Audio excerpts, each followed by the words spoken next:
오늘 하나님의 말씀은 창세기 3장 16절부터 20절까지 말씀입니다. 창세기 3장 16절부터 20절입니다.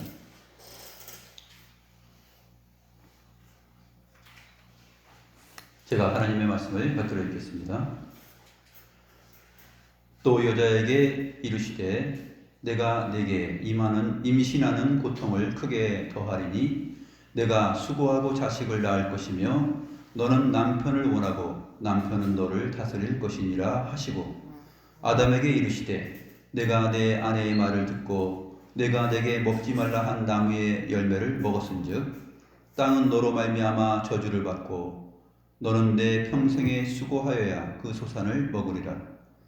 땅이 내게 가시덤불과 엉겅퀴를 낼 것이라. 내가 먹을 것은 밭의 채소인즉 내가 흙으로 돌아갈 때까지 얼굴에 땀을 흘려야 먹을 것을 먹으리니 내가 그곳에서 취함을 입었음이라. 너는 흙이니 흙으로 돌아갈 것이니라 하시니라.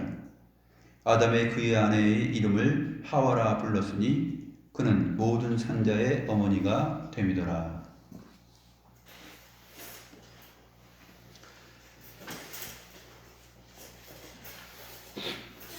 지난 시간까지 우리가 하나님께서 명령하시고 따먹지 말라 하신 그 실과를 따먹으면 반드시 죽을 것이라 라는 내용이 남자와 여자에게 임한 것을 살펴보았습니다. 그래서 사람에게 있는 부끄러움, 두려움, 그리고 남 탓하고 핑계대는 것, 이것이 결국 사람 사이에서만 일어나는 것이 아니라 우리의 창조주 하나님이신 하나님을 향하여서도 그렇게 두려운 마음을 갖게 되고 하나님 앞에 설 수 없게 되고 또 하나님을 원망하고 핑계하는 것을 보게 되는데 이것이 바로 사람에게 내려진 징벌, 곧 죽음의 증거들이다 하는 것을 살펴봤습니다. 이 죽음의 증거들이 다 나열된 다음에 사탄은 어떤 기분이었을까? 우리가 생각해 볼 수 있죠. 사탄이 이제 내가 성공했다라고 생각했을 것입니다. 하나님께서 여자에게 또 남자에게 이러한 처음에 하나님의 형상으로서의 의와 진리 거룩의 그 옷을 다 상실하게 하시고 거기에 부끄러움과 두려움 또 핑계 이러한 인식의 변화가 일어나게 된 것을 통하여 이제 저들에게 죽음이라는 것이 왔구나. 그러면 이제 내가 성공하고 이기고 승리한 것이네 하면서 사탄이 좋아했을 것입니다. 그래서 사탄은 아마 자기 졸개들을 모아놓고 파티를 했을 것이에요. 야, 다 모여. 내가 이렇게 했는데 저 바보 같은 여자가 그것을 따먹고 자기 남편에게도 주지 않겠어? 오늘은 즐거운 파티 날이야 하면서 막 샴페인을 터뜨리면서 부어라 마셔라 하면서 즐거워 했을 것입니다. 근데 즐거워하려고 할 때 하나님의 말씀이 바로 나타나게 되죠. 그래서 사탄은 샴페인을 너무 빨리 터뜨렸다 하는 것이 오늘 지난번 시간에 우리가 살펴본 내용 안에 표현되어 있습니다. 아니 어쩌면은 사탄이 그렇게 기뻐하고 자기 승리에 도취될 만한 그러한 기분이 들어가기도 전에 하나님께서는 뱀에게 말씀하셨죠. 내가 이렇게 하였으니 내가 모든 가축과 들의 모든 짐승보다 더욱 저주를 받아 배로 다니고 살아있는 동안 흙을 먹을지니라 라는 말씀을 하심으로 인해서 네가 승리한 것이 아니라 너는 완전히 패하고 망하게 될 것이야 라고 하나님께서 말씀하셨기 때문입니다. 하나님과 사람, 남자와 여자와의 대화에서는 서로 주고받는 내용이 있었다면 하나님은 뱀에게는 묻지도 않죠. 묻지도 않고 뱀의 실패와 또 뱀의 패배를 선언해 버립니다. 그리고 그 하나님의 판결과 선언 앞에 뱀은 이유를 제기하지도 못하죠. 아무 말도 못합니다. 이 뱀이 얼마나 말을 잘하고 현란하게 그 말을 하면서 속일 줄 아는 말쟁이 아닙니까? 이 말쟁이가 하나님의 그 판결과 선언 앞에 한마디도 못합니다. 이것은 우리에게 무엇을 알게 하냐면 하나님의 권세를 알게 합니다. 사탄이 제 아무리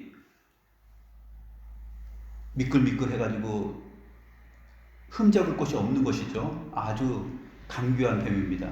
그래서 잡힐 부분이 없어요.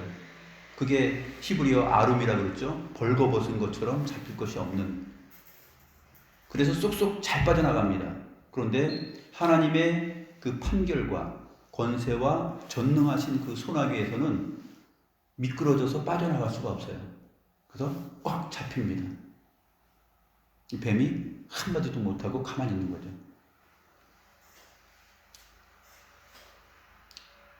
뱀 잡아보셨나요? 뱀이든지 동물이든지 잡아봤을 때 이 Y자로 된 것 같은 거 그런 걸로 그 목을 콱 누르거나 잡게 되면은 자기가 그 위기를 알고 자기가 졌다는 것을 깨닫게 되면은 아무 말도 못해요. 그 큰 짐승한테 작은 짐승이 또 목덜미를 꽉 잡히면은 발버둥 치지 못합니다. 고양이가 쥐를 잡으면 쥐가 찍소리도 못하고 그냥 가만히 있죠. 그런 것처럼 이 뱀도 역시 하나님의 판결과 심판의 내용 앞에서 아무 말도 못했던 것입니다. 그 다음에 창세기 3장 15절에 나타난 이 복음의 내용이 펼쳐졌죠. 그리고 나서 오늘 본문이 시작되는 것입니다. 그래서 오늘 본문의 내용은 사실상 창세기 3장 15절에 있는 그 복음의 내용에 기초하여서 좀 더 세부적으로 들어간 내용입니다. 창세기 3장 15절은 하나님께서 여자의 후손에 대해서 언급을 하죠. 그리고 뱀의 후손에 대해서 언급을 합니다. 그리고 그 두 사이에 있는 적개심, 그 증오심에 대하여서 얘기를 해요. 서로 철천지 원수이죠. 그래서 뱀은 여자의 후손의 발꿈치를 상하게 하려고 하지만 여자의 후손은 그의 머리를 타격해서 결국은 무찌를 것입니다. 그 내용이 창세기 3장 15절의 내용이에요. 여기서 벌써 어떠한 소망을 갖게 됩니까? 이것이 복음이라 그랬죠. 여기서 소망이 펼쳐지는데 그것을 먹으면 반드시 죽는다 그랬어요. 그러면 아담과 그 아내 여자 사이에 태어날 존재들이 없어야 되잖아요. 이 두 사람이 처음 사람인데 이 사람들이 죽었으면 생육하고 번성하는 일이 없어야 되잖아요. 하나님의 형상인 사람이 받은 복이 뭐냐면 생육하고 번성하는 일이었습니다. 그래서 1장 28절, 29절에 보게 되면 그 복이 나오는데 생육하고 번성하여 땅에 충만하고 땅을 정복하는 것이었습니다. 그런데 반드시 죽으리라 했으니까 죽으면 생육하고 번성이 없잖아요. 그런데 죽음의 증표들이 이렇게 영혼의 죽음의 상태가 이렇게 다 왔는데 그럼에도 불구하고 여자의 후손이라는 말을 함으로 인해서 아니 후손이 있어? 그러면 어떻게 되는 거지? 후손이 있다는 것은 생육 번성 그것이 아직 여지가 있고 진행될 것이라는 얘기인가? 맞습니다. 하나님은 처음에 사람에게 주신 그 복을 완전히 제거하고 거두지 아니하시고 반드시 죽으리라라는 말씀이 임하여 영혼이 죽은 상태가 되었지만 하나님은 여자의 후손을 통하여서 그것을 회복하시고 생명을 주시고 그 생명 안에서 번성하고 충만하는 그러한 역사가 있게 하실 것이다라는 것을 말씀하였습니다. 그렇다면 이 창세기 3장 15절에 근거하여서 여자의 후손이 앞으로 인류 역사 가운데 계속 진행될 것이라는 것을 우리가 생각하면서 그 다음에 여자에게 내려지는 징벌, 그리고 아담에게 내려지는 징벌, 이 내용도 절망이 아닌 소망 가운데 지금 진행되고 있다는 것을 우리는 알 수 있는 것입니다. 그래서 글자만 보면은 절망이에요. 근데 그 절망스러운 징벌의 내용 안에 하나님의 은혜와 사랑과 소망이 담겨 있다 하는 것을 오늘 우리가 알게 될 것입니다. 16절 말씀 보겠습니다. 16절 말씀 보시면 또 여자에게 이르시되 내가 내게 임신하는 고통을 크게 더하리니 내가 수고하고 자식을 낳을 것이며 너는 남편을 원하고 남편은 너를 다스릴 것이니라 하였습니다. 두 가지가 나오죠. 한 가지 징벌은 뭡니까? 임신하는 고통과 해산, 출산하는 고통이에요. 그런데 이것을 말을 좀 바꿨는데 사실은 같은 단어, 히브리어 에제브라는 단어는 고통이라는 단어거든요. 근데 여기서 우리말에서는 수고라고 이렇게 하였습니다. 내가 내게 임신하는 고통을 크게 더하리니, 그리고 내가 수고, 여기도 고통이라는 단어인데 고통하고 자식을 낳을 것이다. 이것이 여자에게 내려진 징벌입니다. 왜 그러냐면 하나님께서 먹지 말라 한 것을 뱀의 유혹을 받아들여서 그 유혹에 넘어가서 하나님의 말씀을 떠나서 그것을 먹었기 때문에 그렇습니다. 그러므로 인해서 반드시 죽으리라 라는 그 징벌이 이제 이러한 방식으로 온 것이에요. 어떤 방식이요?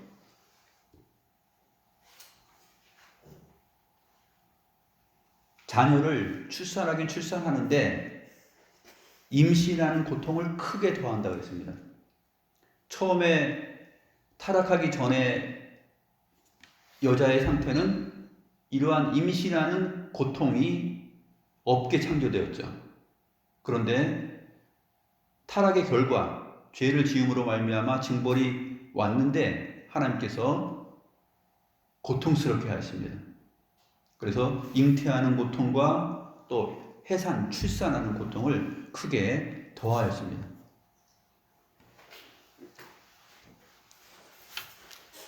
원래 여자는 처음 창조된 하나님의 형상으로서 받은 복을 따라서는 즐거운 마음으로 생육하고 번성하고 땅에 충만하는 자녀들을 다 낳을 수 있는 상태였어요. 근데 그 상태가 상실된 거예요. 그리고 그 죄에 대한 징벌로 이 고통스러운 잉태와 출산의 고통이 찾아온 것입니다.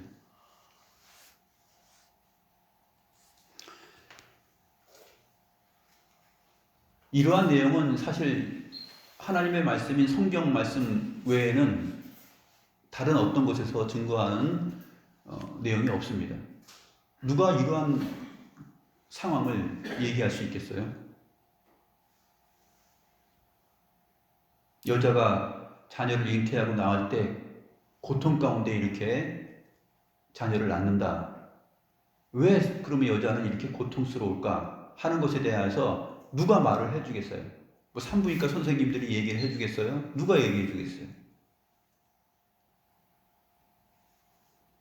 그 원인을 성경은 죄에 대한 징표로 여자에게 주셨다 하는 것을 알게 되는 것입니다. 그래서 기억하게 하는 거예요. 이것은 아담의 아내 그 여자에게만 주어진 것이 아니라 앞으로 있을 모든 세상의 모든 여자들에게 이것이 다 적용이 됩니다. 그래서 인류 역사 가운데 여성이 자녀를 낳을 때 고통 가운데 잉태하고 출산할 때마다 여자가 뱀의 유혹을 받아서 하나님의 명령을 어기고 그것을 먹음으로 인하여서 이렇게 되었구나 하는 것을 알게 하는 거예요. 사람으로 하여금 너희가 하나님의 말씀을 떠난 그 상태가 바로 이것이다 라고 얘기하는 것입니다. 너희 스스로는 구원에 이를 수 없고 너희는 누구를 기다려야 되는데 그 누구가 누구냐면 여자의 후손으로 오신 메시아다라는 것을 창세기 3장 15절에서 말씀하시고 이 고통을 통하여서 그것을 인내하면서 또 감내하면서 소망 가운데 기다리게 된 것이죠.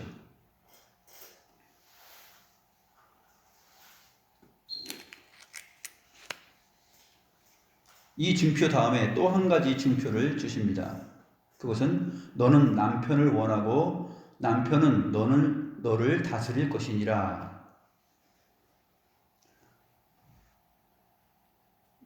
여기 보면 너는 남편을 원하고 그랬는데 도대체 여자가 남편을 원한다 그랬을 때 이 원한다는 말이 무슨 뜻일까요? 원한다는 뜻은 말은 사실은 열망하다, 갈망하다라는 뜻이에요. 원래 의미가 그런 의미입니다. 그래서 열망하다, 갈망하다라는 뜻인데 그렇게 그 뜻을 정확히 하고 나서도 궁금증이 생깁니다. 도대체 여자가 남자를 원하고 갈망하고 열망하는데 무엇을 갈망하고 열망하느냐 하는 것이 숙제죠. 무엇이겠습니까? 이것이 죄에 대한 징벌로 주어졌는데 너는 남편을 원하고 했을 때 남편을 원한다는 말이 도대체 무슨 말이냐? 근데 이 문장 안에 답이 있습니다. 뺄셈을 좀 해야 되는데 또 나누기도 해야 됩니다. 너는 남편을 이라는 말을 빼고 또 남편은 너를 이라는 말을 한번 빼보세요. 너는 남편을 그리고 남편은 너를 그걸 빼면은 어떤 말만 남냐면 원하고와 다스릴 것이다 라는 말이 남아요. 그러면 너는 남편을 원하고 했을 때 열망하고 갈망하고 했을 때 무엇을 열망하고 갈망하냐면 다스릴 것을 원하고 갈망한다는 거예요.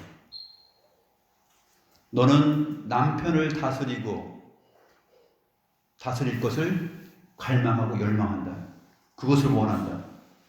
그러나 남편은 너를 다스릴 것이다. 이 말이에요.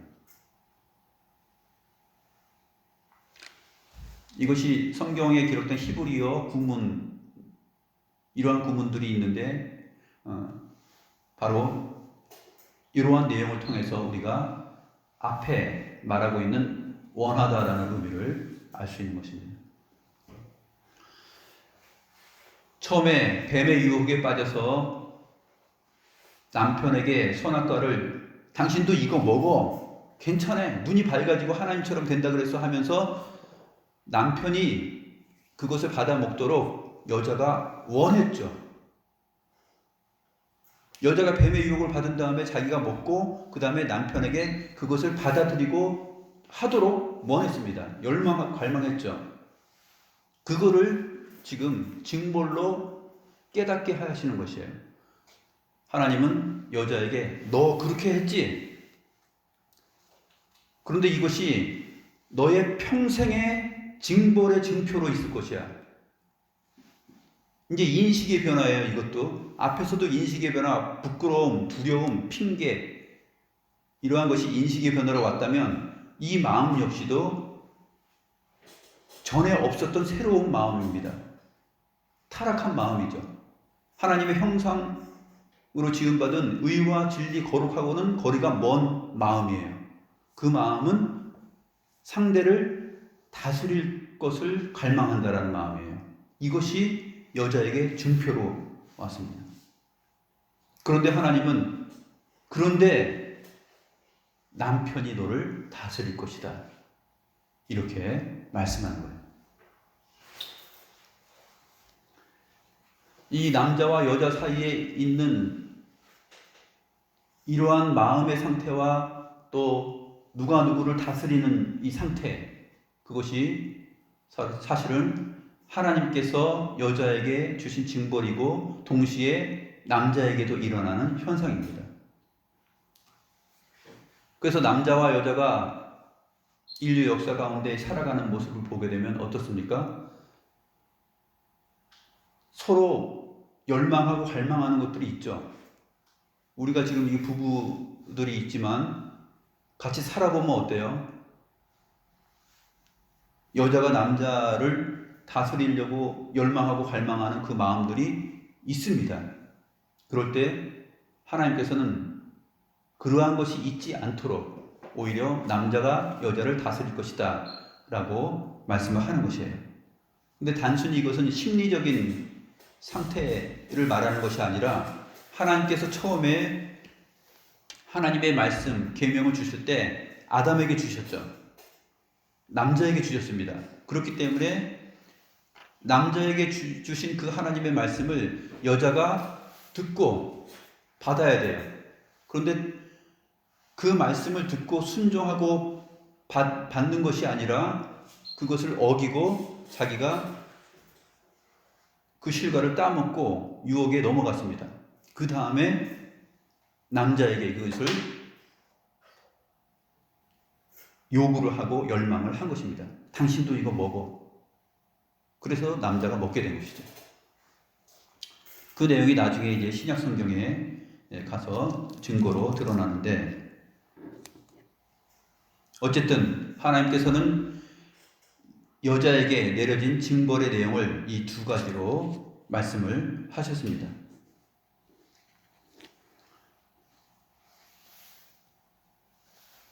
그런데 여기서 잉태하는 고통을 크게 더하였는데, 여자가 잉태하고 출산하는, 해산하는 이 고통이 있는 것은 사실상 여자의 후손이 계속 이어지고 인류 역사가 진행될 것을 말한 창세기 3장 15절 말씀에 근거한다고 했습니다.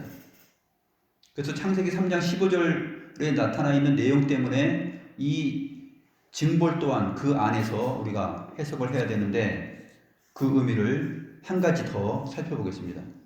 그 한 가지는 뭐냐면, 여자가 잉태하는 고통이 있고 해산, 출산하는 고통이 있게 되는 것을 통하여서 하나님은 무엇을 알게 하시냐면, 창세기 3장 15절에 있는 그 복음의 원리를 생각나게 하시고 기억하게 하신다 하는 것이 두 번째 이유이고 목적입니다.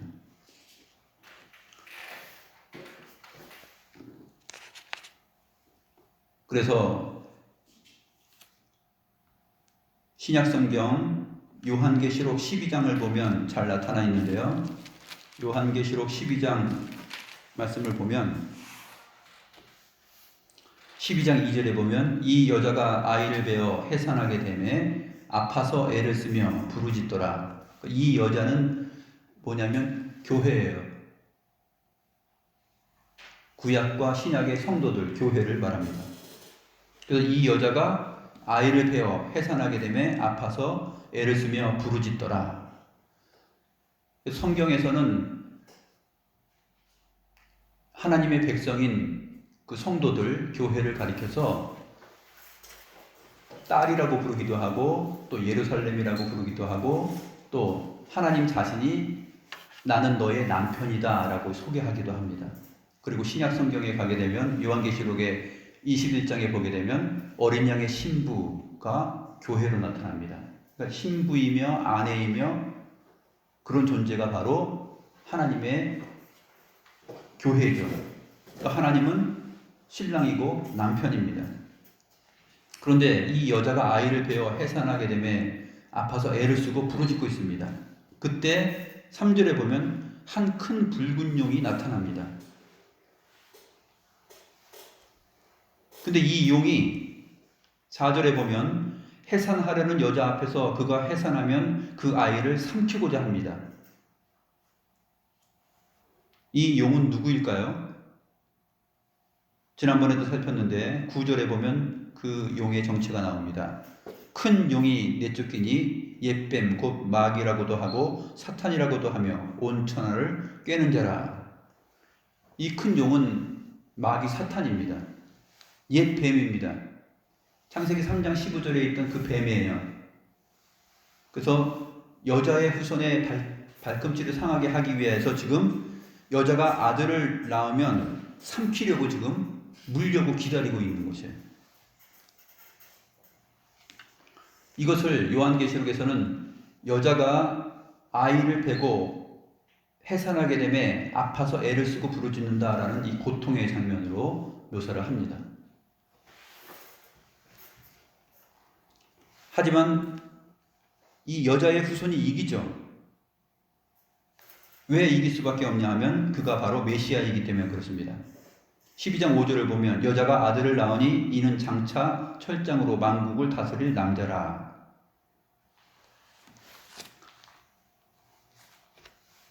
이 말씀은 시편 2편 9절에 있는 내용인데 시편 2편 9절을 보게 되면 여호와의 기름 부음을 받은 왕인 여호와의 아들이 행할 일이 묘사되는데 그게 바로 내가 철장으로 그들을 깨트리며 질그릇같이 부수리라 라고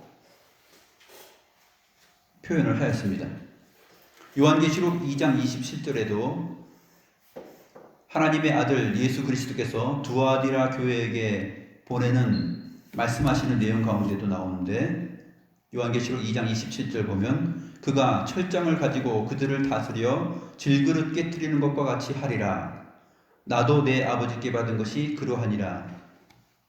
이 앞에서 그가 철장을 가지고 그들을 다스려 질그릇 깨트리는 것 같이 하리라 하는 것은 그리스도 안에서 이긴 자들 성도들이에요. 그 교회가 그렇게 한다라는 것인데 이것이 어디에 근거를 두고 있냐면 나도 내 아버지께 받은 것이 그러하니라 라는 말로 증명을 해주십니다. 시편 2편 9절에 아버지께 여호와 하나님께 받은 것이 바로 그것이에요. 그 사명이에요. 그것이 창세기 3장 15절에 있는 그 복음의 내용입니다. 근데 그것을 그리스도께서 하심으로 인하여서 교회도 이 사탄을 밟고 깨트리는 권세를 갖게 되었다 하는 얘기가 되는 것입니다.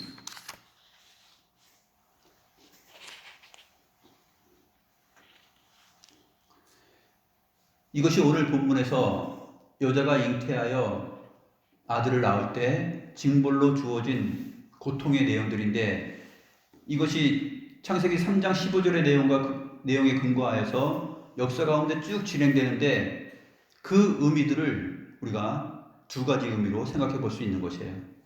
여자에게 임한 그 1차적인 그 고통의 이유가 무엇인가? 그것은 하나님의 명령을 어긴 여자의 죄에 대한 징벌의 증표로 온 것이다. 그런데 그럼에도 불구하고 창세기 3장 15절에 있는 그 복음의 메시지, 여자의 후손에 대한 얘기와 또 그 후손이 뱀의 머리를 밟는다는 이 복음의 내용 때문에 사실은 한 가지 더 우리가 성경의 증거를 통해서 이 부분을 찾아본 것입니다. 이 부분이 왜 그러냐면 오늘 본문 마지막 절에 있는 아담이 그의 아내의 이름을 하와라 바꾸고 그 하와가 어떤 의미인지를 설명하는 그 내용 안에서 우리가 찾을 수 있기 때문에 그렇습니다.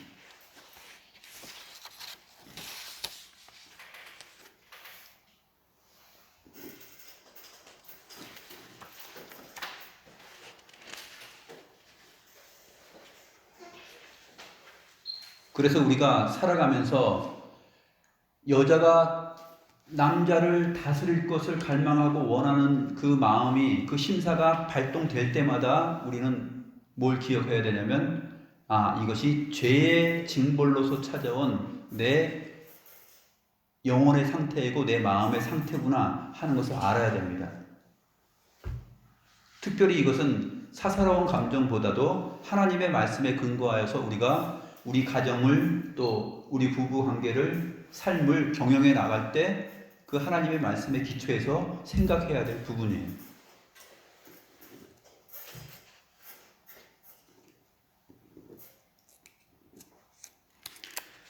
그래서 디모데전서 2장 11절부터 14절을 보면 그 내용이 나오죠. 사도 바울은 여자는 일체 순종함으로 조용히 배우라. 여자가 가르치는 것과 남자를 주관하는 것, 남자를 다스리는 것, 주관하는 것은 허락하지 아니하노니 오직 조용할지니라.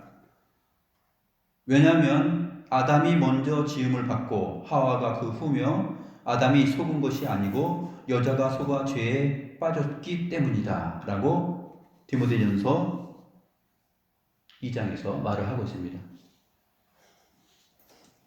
그래서 남자를 다스릴 것을 열망하고 갈망하고 원하는 그것이 징벌로서 주어졌는데, 그것이 여자의 마음속에서 일어날 때마다, 안 일어날 수가 없죠. 일어날 때마다 이것이 죄에 대한 증상이구나, 죄의 징벌의 증표구나 하는 것을 깨달으면서 기억하고 이것을 어떻게 회복할 수 있는가, 그 길을 생각해야 됩니다.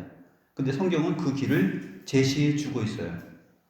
그 다음에 이어지는 15절 말씀이 해답입니다.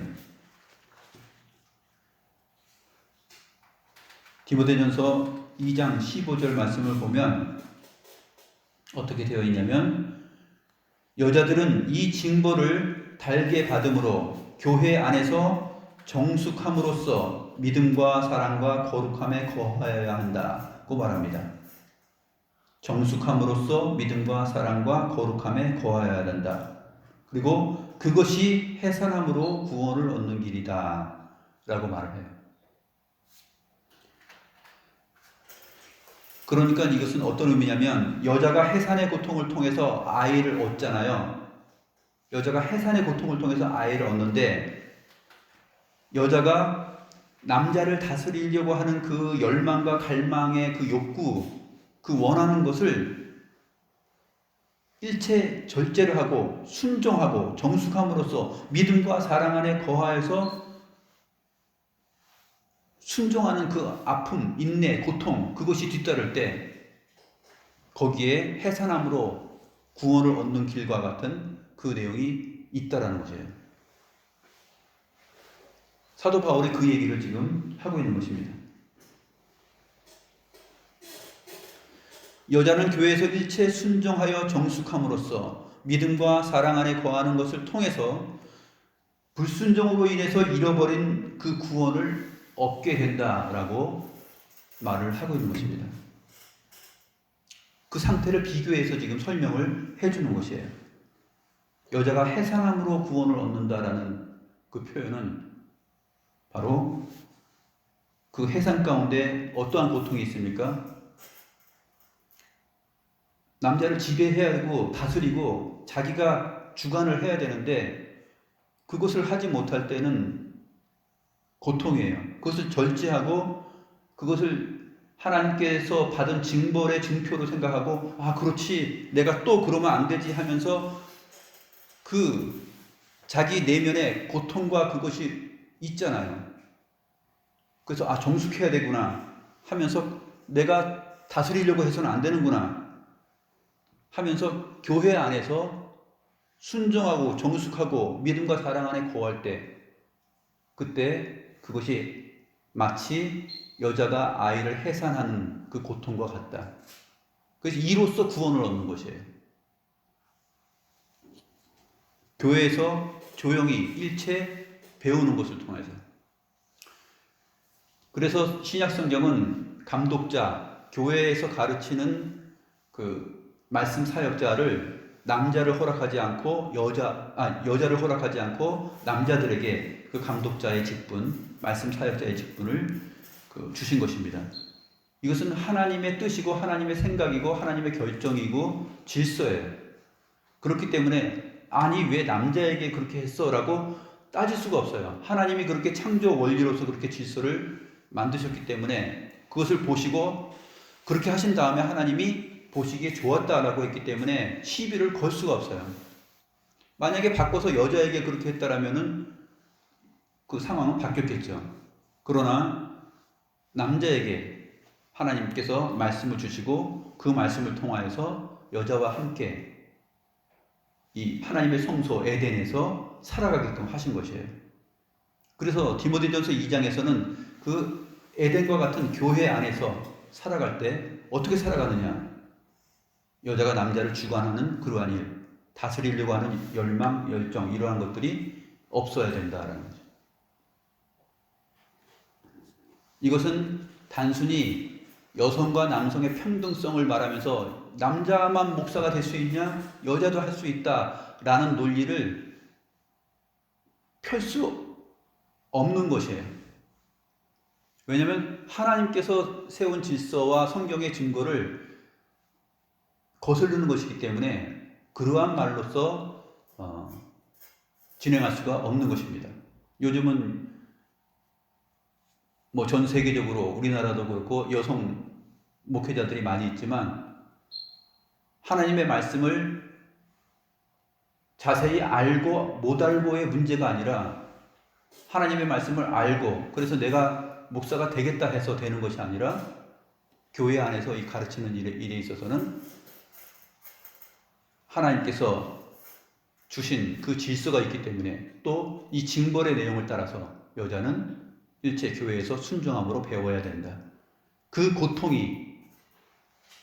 고통, 잉태하는 고통을 통하여서 자녀를 출산하는 것처럼 그 원리처럼 일체 순종함으로 배우고 믿음과 정절로서 그렇게 교회 안에서 그것을 마음속에서는 자기가 하고 싶은데 그것이 절제되는 고통이 있는 가운데 거기에 구원이 있다라고 얘기하는 거예요. 디모데전서 2장 11절부터 14절의 내용이 바로 그것입니다. 해산함으로 구원을 얻는다라는 표현이 바로 그것이에요.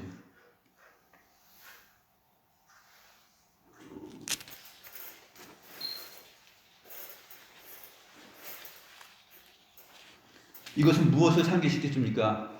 여자가 아담이 분명히 말했을 것이에요. 여보, 이것을 다 먹을 수 있지만 이것을 먹는 날에는 반드시 죽는다 그래서 절대 먹으면 안 돼. 그 말씀을 배우고 일체 순종했어야 되죠. 근데 여자는 그렇게 하지 않고 뱀의 유혹에 빠져서 넘어간 다음에 남자에게 그것을 열망했어요. 너도 먹어. 내가 시키는 대로 하라니까, 먹으라니까, 눈이 밝아져 하나님처럼 된다 그랬어. 이 열망을 한 것이죠. 그래서 하나님은 징벌로 주십니다. 그것을 철저하게 기억하게. 너는 남편을 다스릴 것을 원하지만 남편이 너를 다스릴 것이다. 이것이 주님 다시 오실 때까지 인류 역사 전체에 변함없이 남자와 여자 사이에 있을 것이다라는 것이에요.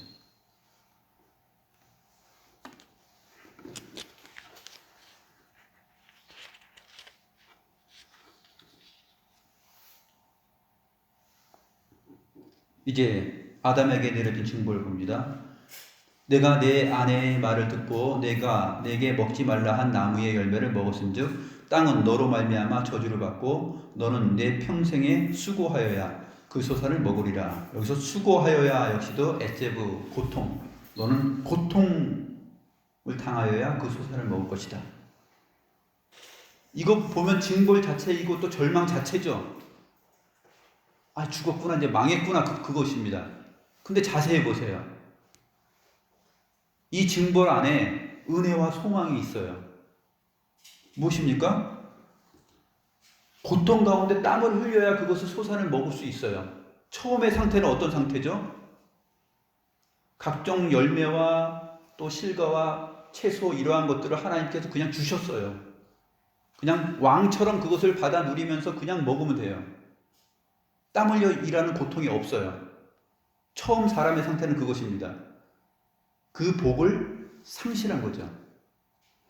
창세기 1장 29절에서도 그랬죠. 온 지면에 씨 맺는 모든 채소와 씨 가진 열매 맺는 모든 나무를 너희에게 주노니 너희에게 먹을 거리가 되리라. 그냥 먹을 거리가 되는 것이에요. 근데 지금은 징벌이 찾아옴으로 인해서 죄에 대한 징벌로 어떤 상태로 되었죠? 그냥 먹을 수 있는 것이 아니라 이제는 고통 가운데 땀 흘려 일함으로 인해서 그것을 소산을 겨우 먹을 수가 있어요. 땅이 가시덤불과 엉겅퀴를 냅니다. 우리가 여름에 이렇게 보게 되면은 칡넝쿨 봤죠? 칡넝쿨 뻗어나오는 거 봅니까? 굉장히 무섭게 뻗어나옵니다. 막 쑥쑥쑥 자라죠. 가시덤불도 그렇습니다. 사람이 수고하고 노동을 하지 않으면 이 지구는 전부 다 가시덤불과 칡넝쿨 이런 것들로 다 덮여버릴 거예요. 사람이 수고하고 땀 흘려 일하기 때문에 도시가 형성되죠. 길이 나죠. 그 일하는 것, 그 고통의 증거를 통하여서 사실은 가시덤불과 엉겅퀴 이러한 것들이 제거되는 것입니다. 그런데 몇 년이고 그것을 갖다 가만 놔둬 보세요. 고속도로고 우리가 다니는 이러한 도로들도 다 칡넝쿨 가시덤불들이 다 엄습해서 한 10년, 20년만 지나면 다 도로도 덮일 것입니다. 사람이 고통스럽게 땀 흘리지 않고 그것을 제거하지 않으면 그렇게 됩니다. 논과 밭도 마찬가지죠. 그 자라나는 잡초와 풀, 엉겅퀴 이러한 것들로부터 밭이 또 논이 온전할 수가 없어요. 그래서 하나님께서 남자에게 바로 네가 여자의 말을 듣고 그것을 먹었기 때문에 너도 징벌을 받는데 앞으로 너는 그렇게 된다라는 것입니다. 사실 여자에게 내려진 징벌도 남자를 포함한 모든 사람이 함께 겪는 고통의 내용이고 또 남자에게 아담에게 내려진 징벌도 역시 인류 전체가 맞이하는 고통이고 징벌입니다. 그런데 거기에 소망이 있어요. 여자에게 주신 그 잉태하는 고통, 출산하는 고통 가운데 무엇이 소망입니까?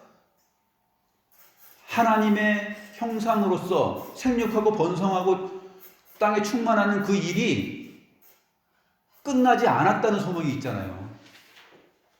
고통 가운데 출산하는 것이에요. 고통 가운데 출산하는 것이지 출산 자체가 생육 자체가 없어지고 다 끝난 것이 아니라는 것이죠. 그것이 바로 소망입니다. 이것이 어디에 근거를 두고 있냐면 창세기 3장 15절 여자의 후손이라는 이 표현 속에 다 있어요. 후손이 있을 것을 얘기하는 것이죠.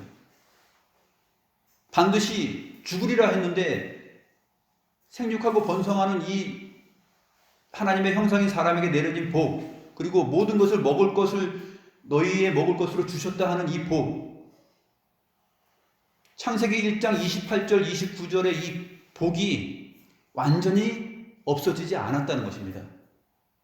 징벌의 고통과 내용이 있지만 거기에 하나님은 그 징벌 속에 하나님의 사랑과 은혜와 복음과 회복의 은혜를 담아 주셨다는 거예요. 우리가 그거를 봐야 됩니다.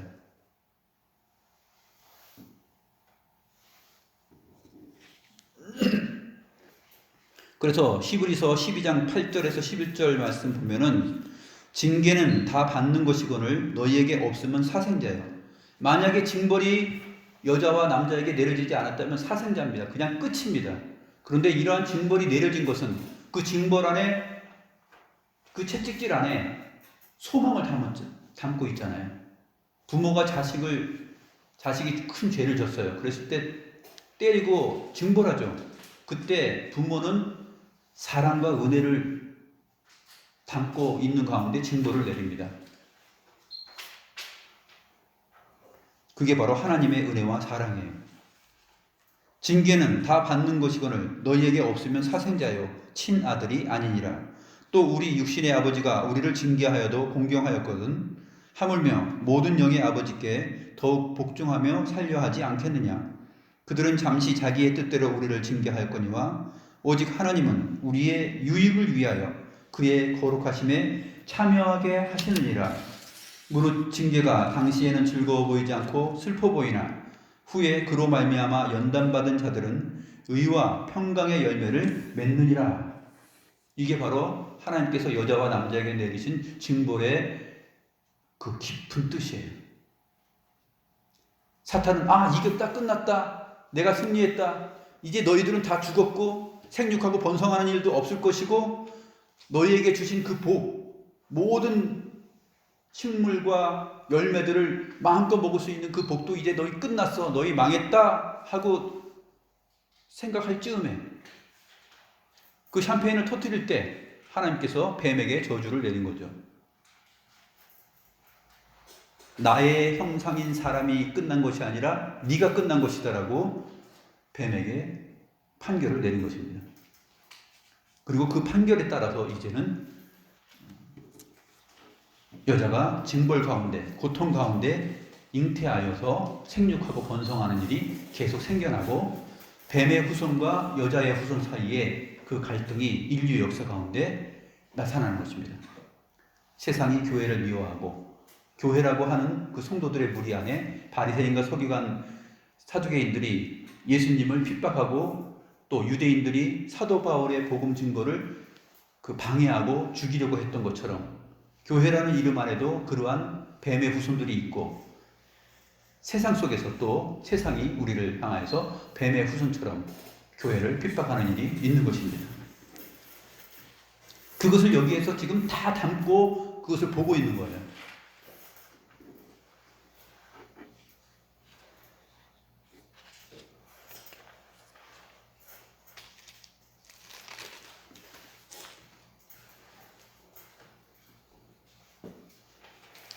너는 흙이니 흙으로 돌아갈 것이다 라는 이 육체의 사망을 또 선언하십니다.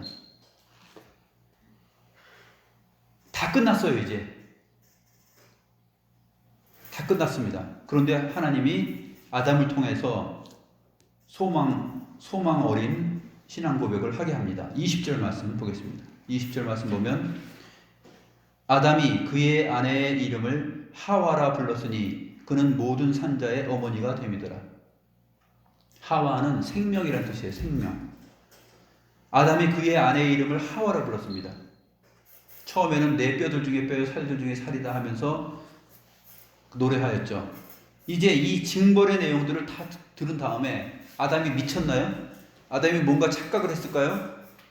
생명이라니, 이것은 부끄러워하고 두려워하고 핑계대고 그 인식의 변화를 통해서 영혼이 죽었고, 너는 흙이니 흙으로 돌아갈 것이다. 이 징벌의 내용을 통해서 영혼과 육체가 다 죽었다, 반드시 죽을 것이다 하는 것이, 그 사망이 임한 것이죠. 그런데 아담이 지금 착각한 것입니까? 생명이라니. 자기 아내 하와의 이름을 생명으로 짓습니다. 왜 그럴까요? 우리가 이제까지 살펴본 내용입니다. 그 징벌 안에 하나님은 복음을 두셨고, 그 생명의 언약을 창세기 3장 15절을 통해서 한 것이에요. 그래서 창세기 3장 15절의 내용은 그 원시 복음, 복음의 시작이라고도 하고, 언약으로 설명할 때는 이것을 생명의 언약이라고 그래요. 생명의 언약. 그래서 아담이 그의 아내의 이름을 생명이다라고 지은 것입니다.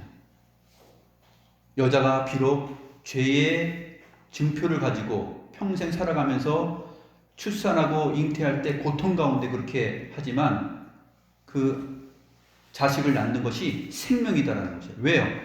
여자의 후손 가운데 그 생명의 주인이신 구주 예수 그리스도가 오셔서 이 모든 것을 회복하고 뱀의 머리를 타격하고 끝낼 것이기 때문에, 그 안에서 고통 가운데 잉태하고 출산하는 그 고통의 징벌이 있는 것이에요. 그래서 아담은 이 내용을 다 듣고 나서 이해하고 해석을 한 것이에요. 그래서 아담이 이제 말합니다. 아담은 지금 겁에 질려 있지 않고, 또 아담은 절망 가운데 있지 않습니다. 아담의 얼굴은 활짝 폈어요. 징벌을 받았는데 그럼에도 불구하고 그 징벌의 내용 속에 있는 하나님의 크신 사랑, 은혜, 구원의 소망, 그것이 있기 때문에 아담은 징벌 가운데 그것을 보고서 얼굴이 활짝 폈어요. 그래서 그러고 나서 아내를 보니까 어때요? 저 웬 숯덩어리, 먹지 말라니까 뱀한테 넘어가가지고 그 짓을 하고 또 나한테 먹으라고 해가지고 이 지경이 됐잖아 하면서 막 저주하고 얼굴 보기도 싫고 막 그런 것이 아니라, 아담이 자기 아내의 모습을 보면서 얼굴이 환합니다. 그래서 당신 이름을 지어줄게. 당신 이름은 생명이야. 하와. 그렇게 불렀습니다. 그리고 설명이 나옵니다.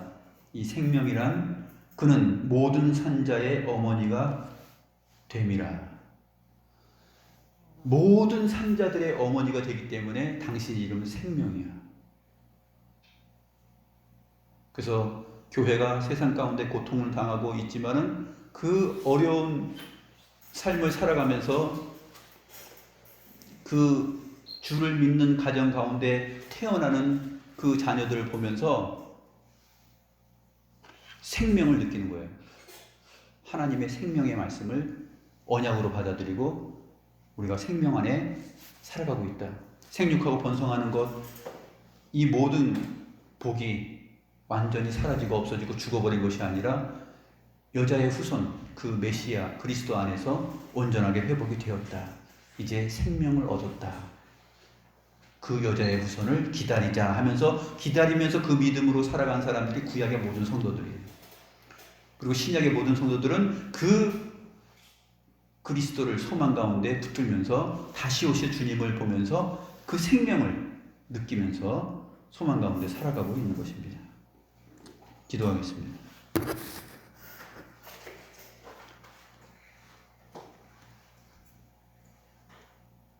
하나님 아버지,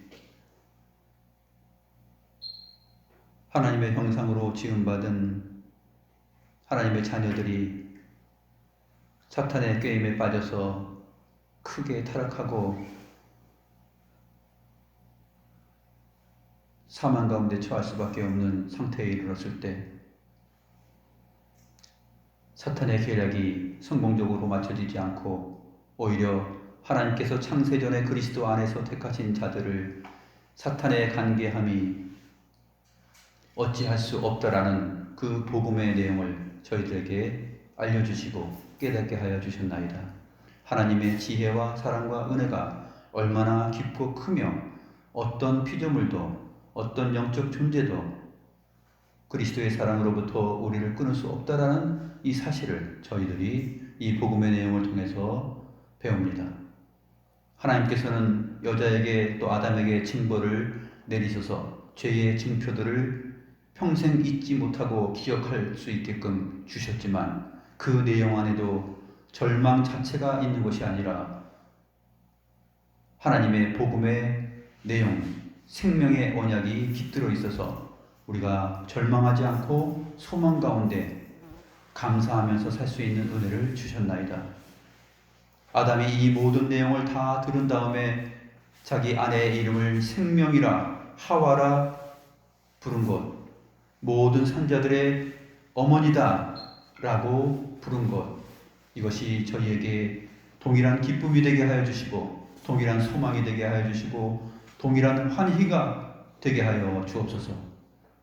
저희가 주의 말씀을 떠나서 어기고 죄를 지을 때마다 우리는 정말 절망 가운데 거하고 어찌할 수 없지만 하나님은 그럼에도 불구하고 하나님의 말씀과 성령 안에서 저희에게 합당하고 필요하고 적절한 징계를 주심으로 그 징계 가운데 저희들로 하여금 하나님의 사랑을 깨달을 수 있는 은혜를 늘 주시는 것을 저희들이 압니다. 하나님 아버지, 항상 주의 백성들은 완전히 망하지 않고 완전히 죽지 않고 하나님께서 때리시고 징계하심으로 인하여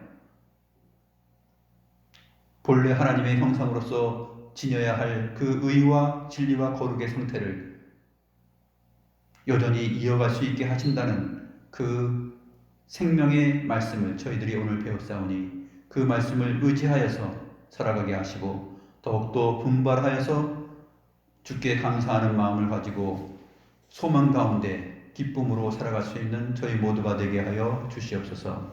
감사함을 드리옵고 생명의 주이신 우리 구주 예수 그리스도의 이름으로 기도드리옵나이다. 아멘.